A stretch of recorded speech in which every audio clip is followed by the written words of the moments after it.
Every 3 minutes, a woman is diagnosed with breast cancer. Every 11 minutes, a woman dies from it.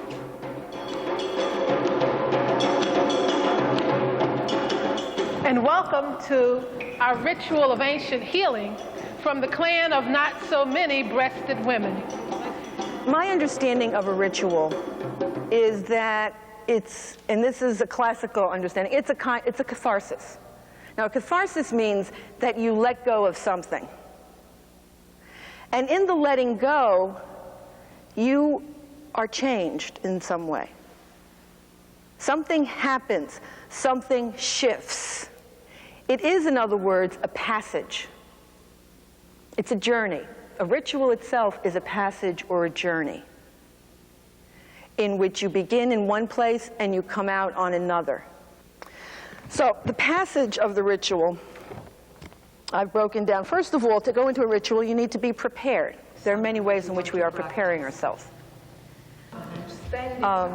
Obviously, through the workshops we've been through together and the ways in which we're learning. But also within the ritual itself, on the opening page where it's all in italics, as the audience enters, the warriors are painting themselves and talking with each other. The medicine women are setting up the altar and showing their stones and making themselves ready. The messengers are creating the announcements as a way of preparation. Every 3 minutes, a woman is diagnosed with breast cancer. Every 11 minutes, a woman dies from it.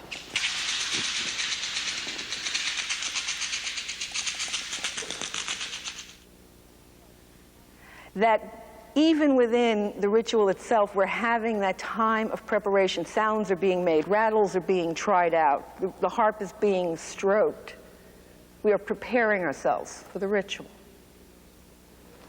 The next stage is when we begin, when we have the blessing and the purification. You need to purify your space. You need to mark out, this is sacred space. That's what the libation is. You're marking out the sacred space, and you are bringing a purification into that space. You are making it new. You're saying, this is a new space, a new time. That done, we begin the ritual proper. We're gathered here this afternoon to open ourselves to healing from the Divine Mother. So we ask you to make yourself at home, to sing if the Spirit says sing, to clap if the Spirit says clap, and dance if the Spirit says dance. But before we begin our ceremony, we have to go to the elder of our clan, Janet Calvin, and ask her permission to begin. Janet, may we begin the ceremony? Let the ceremony begin. Thank you. And that's setting the context for this ritual. What is the context for this ritual? And right off, the script addresses, our first context as a people is in the eternal. That which never ends, that which never dies. So we are a wave then, up on the water. An unpredictable pattern lifted from a constant sea. This is also just a swelling into form of something which lies far below the point of its rising. Down, below the sea, below the senses, down, before thought, before fear. There, before living, below dying, where 1 cubic centimeter of empty space contains more energy than the total energy of all the matter in the known universe. We are a wave then, a particle of light in an ocean of space, rippling outward, a field of excitation and emanation. We are a wave then, up on the water, in unpredictable pattern, lifted from a constant sea. This is also just a swelling into form of something which lies far below the point of its rising, down. Below mountains and the roots of trees, below the buildings, beneath the streets. Our context is in the eternal, that which never dies. And then moving into the temporal, that is, that which is subject to death, that which is existing inside of time and space. Therefore, right off the bat, talking about below the buildings, beneath the streets, below cafes and cheesesteaks, and after dinner drinks. In Philly, it's cheesesteaks. Below cafes and cheesecake and after dinner drinks. Below sleep. And the dirt beneath these fingernails. I remember my baby's fingernails, so small, the tips of her hands cupping my breast as she drinks from me. Beneath the dream, the bad dream. In my breast. And then also in my breast. My breast is a temporal thing, as is the malignancy, only a temporal thing. So that when she points to the breast, and this piece of a breast that is no longer there, then the eternal comes back again. Beneath that empty space, which contains more energy than the total energy of all the matter in the known universe. The malignancy. Beneath this breast that is no longer there. Beneath these two breasts that are no longer there. Below this piece of a breast that is no longer There, where 1 cubic centimeter of empty space contains more energy than the total energy of all the matter in the known universe. chi. Ki. Prana, Ka, Numa, Ogi, Baraka, Jesad, Mana, Telesma, Hasina, Wakan.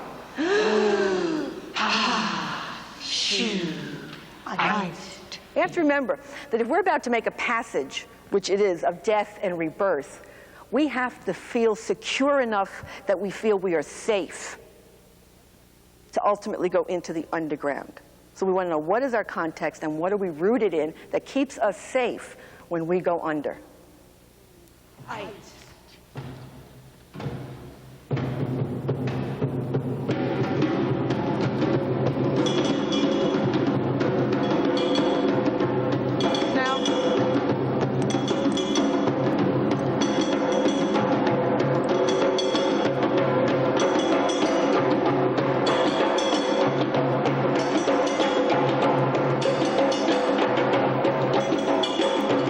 We know we can't stay where we are, we got to go somewhere.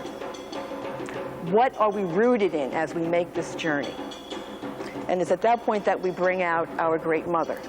We need to honor the Creator and all creation. So we bring forth our Earth Mother. We tell her story, the story of our origins. We call her by her many names. And we bring her gifts to say thank you, to give something of ourselves as a way of representing the kind of letting go that needs to happen in order to make the journey. She is alive. She is our mother. She is rounded and firm. Hers is the dance of the circle that keeps us in motion. From beneath her blue robe and swirling white veils, we come naked as air, perfect as a breath.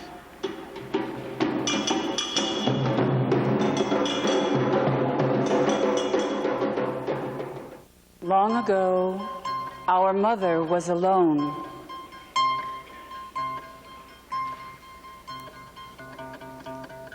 Floating, empty in space. She was dreaming of her children who were about to be born. She was dreaming how beautiful they would be.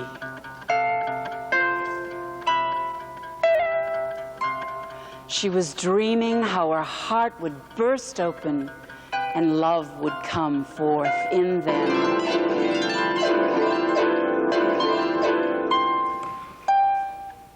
What happens to one will happen to all of us.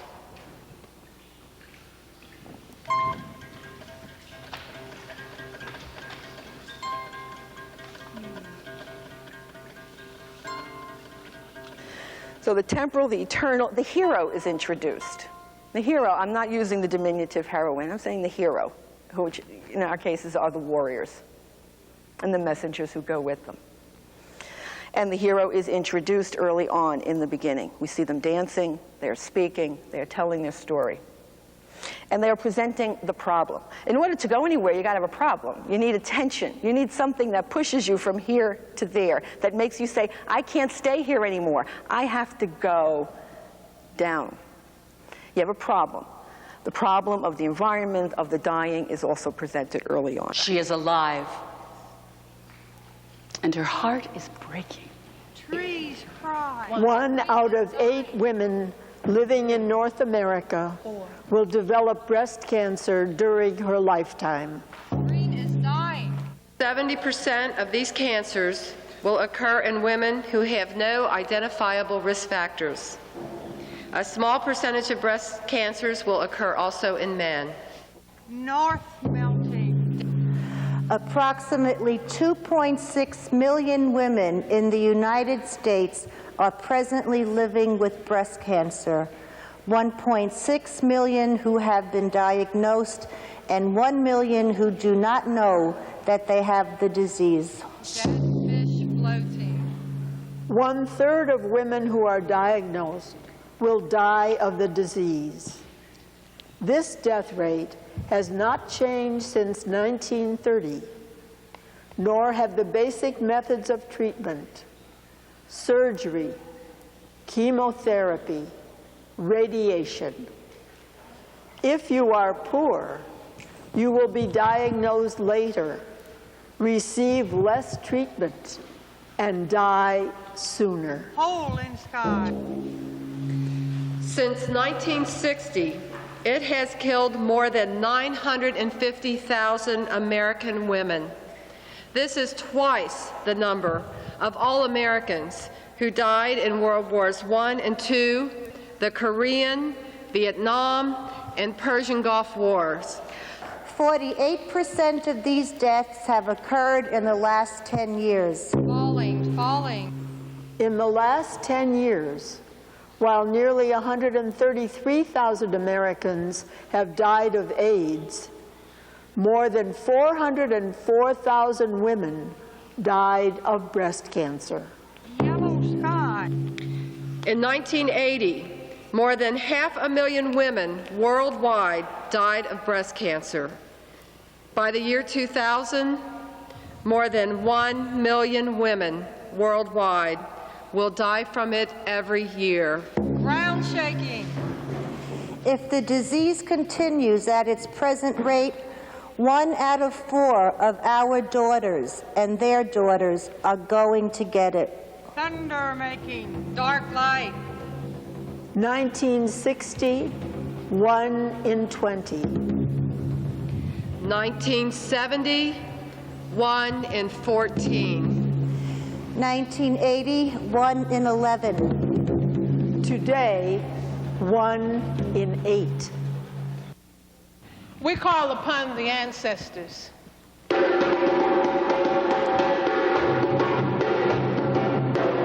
We also call for the spirits and the ancestors to please be with us. We are about to do something, and it is scary, and we're going to make a journey, and we need your help. We cannot do it alone. So we call for the ancestors to make us brave, to give us strength, because they've already done it, and we call for the spirits to guide us and to protect us.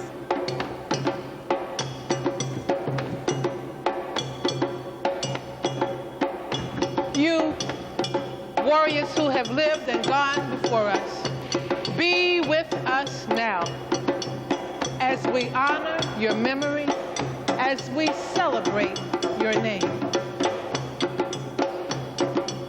I invite all of the members of this village to join us as we pour libations in honor of those people we know who have died of cancer.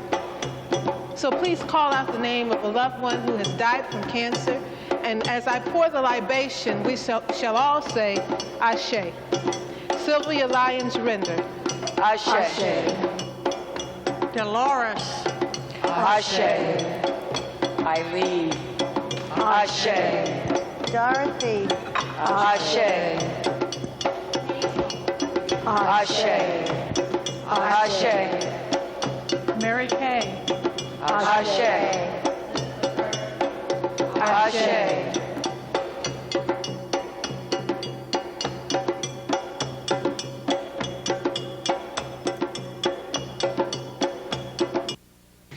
When I first found the lump, there was a moment of quiet floating.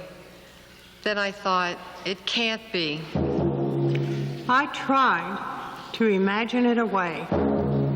My grandmother's dying flashed into my mind. I said to myself, I can't think about this now. In line drawings or photographs of a self-examination, the woman stands with one arm raised behind her head and palpates a breast. Diagrams indicate patterns of finger movement, suggesting that the breast be perceived as a globe or a planet, segmented into quarters, not forgetting, of course, to palpate right up under the arm. The examining woman is always alone. I was alone, and I knew it was cancer.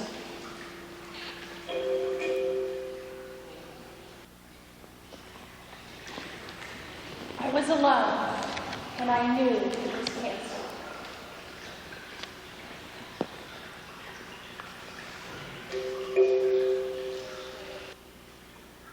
It begins with a cell, a single cell, a normal cell that is suddenly changed, irreversibly altered, down in the genetic code, in the very heart of itself. I thought, I'm going to die. I thought, oh my God, oh my God, oh my God. I oh my thought, God. this is my fault. No, I've done all the right things. I don't deserve this. And then it is time to make the journey into the underground. And that's that whole segment when we start talking about the poisons and the ocean and the experience with cancer. All of that is our journey into the underground. A single cell, suddenly changed, irreversibly altered, down in the genetic code. Something is suffered, and damage is done. Watch what you eat. Watch what you drink. Watch what you wear. Watch what you breathe. Watch what you eat. Watch what you drink. Watch what you wear. Watch what you breathe. Organochlorides have been linked to large-scale hormonal disruptions. Population declines. Infertility, Reproductive problems. birth defects, Impaired development. neurological alterations, Behavioral alterations. immune suppression, Cancer, And we go up against death and the reality of death. Something has to die. It might be interesting for you to think about what is dying for you inside this ritual. One thing that can be dying can be very simple. My illusion that either all is well in the world and I don't have to think about it, or my illusion that I'm going to live forever. There's some, the death can be very simple, like death of an illusion, death of a way of thinking. It could be that simple. It could be a death of thinking that you're alone. That this ritual helps us to understand that we are connected, that we are together. Whatever it is for you. But think about what's dying here for you. I begin to understand that there are no certainties. I begin to realize There are no guarantees. They never tell me why this happened. They never tell me how to keep it from happening again. Flesh, poison, burn.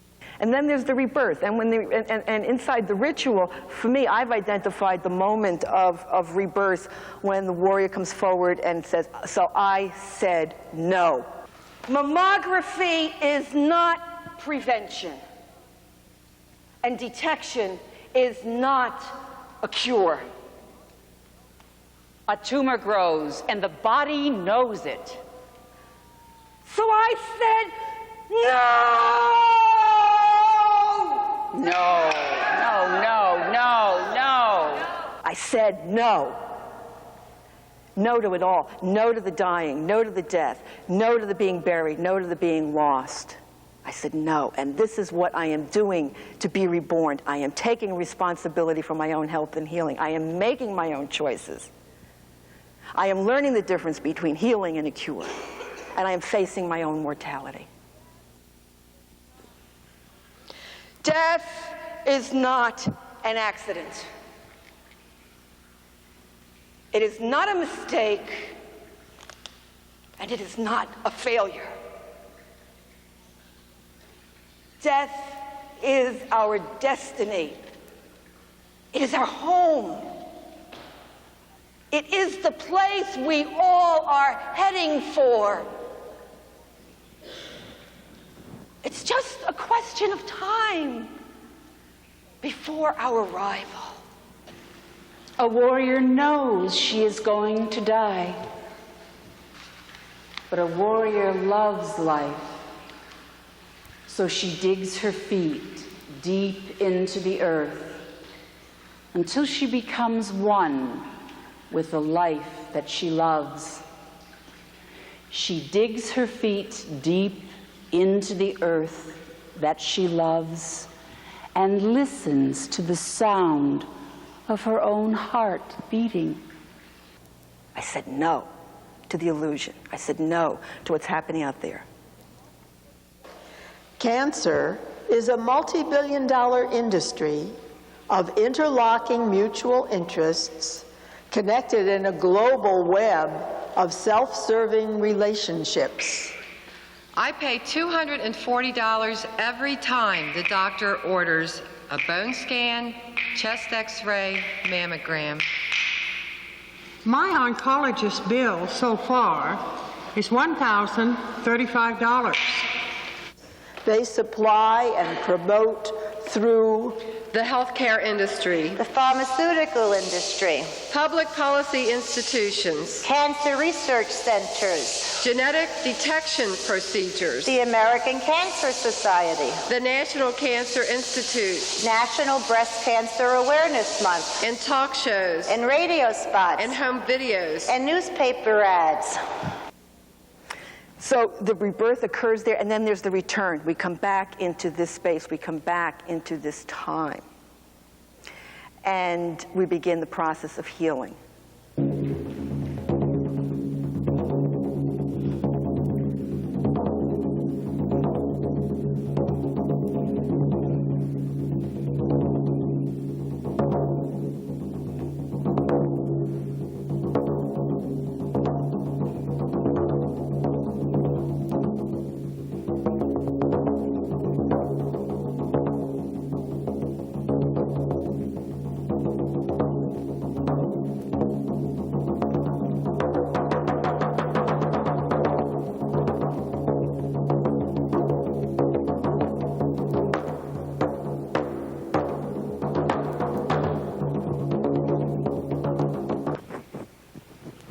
Be still.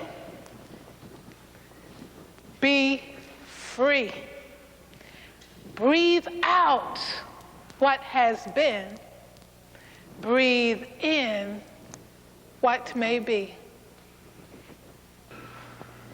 Here, in this space of what may be, what will be is about to be born. I invite you to come to the center and pray for the healing you need. Come and pray for yourself. Pray for someone you love. Pray for this earth. Pray for her people. Come and pray at the altar.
Is still rebirth and return, and then we dance. The final return is when it's over, we say yes, and we do our final dance. We're back here, we have changed, we are joyous people now. We have died and we have been reborn again. Now we can give joy and celebrate.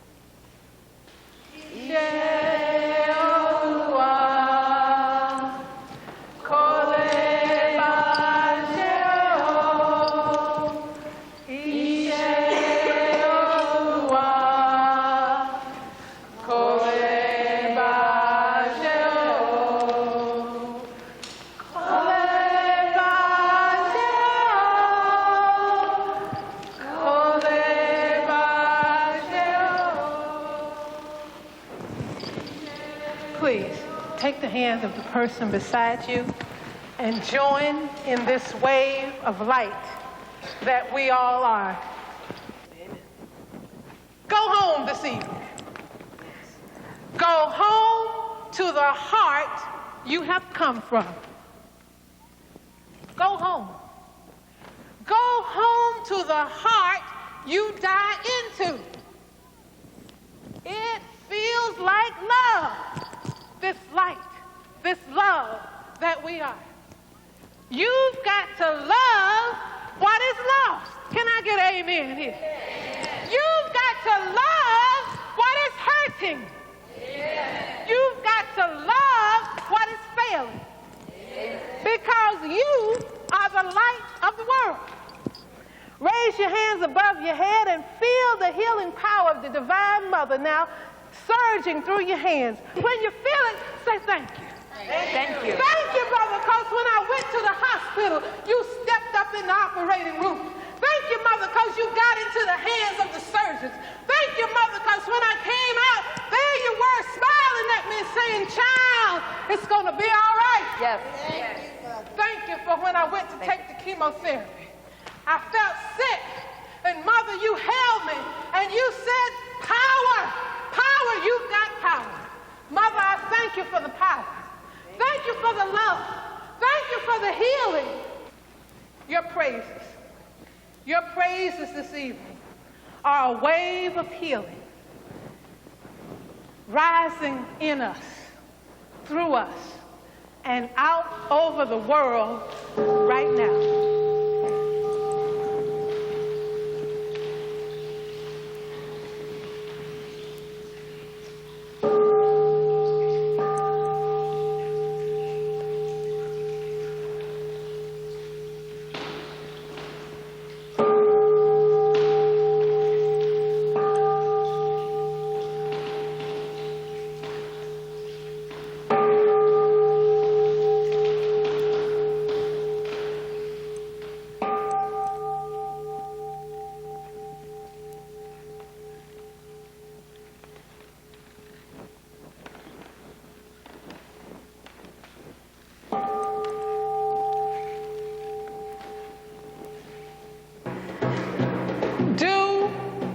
You are here to do until the time of your doing is done.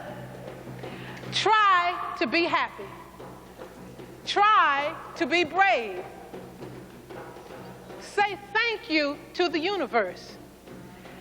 And dance to the rhythm of life beating inside you. Ashe. Ashe.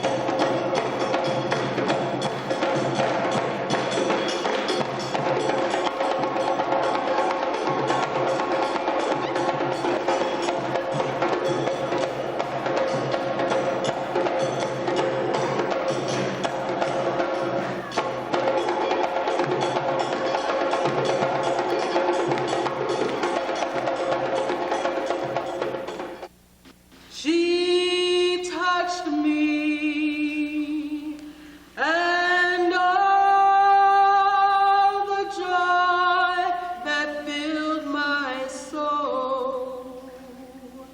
Well, something happened, and now I know she touched me.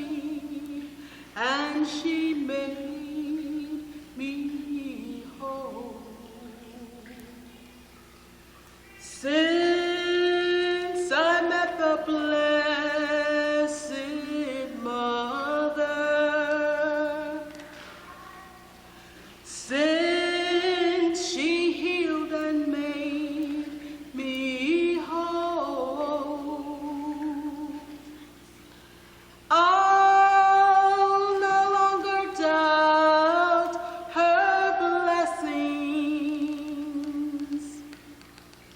I will praise her till eternity rolls.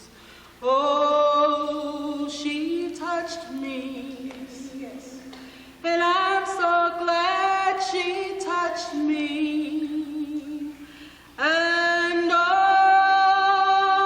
the joy that filled my soul. Well, something really happened, and now I know she touched me, and she made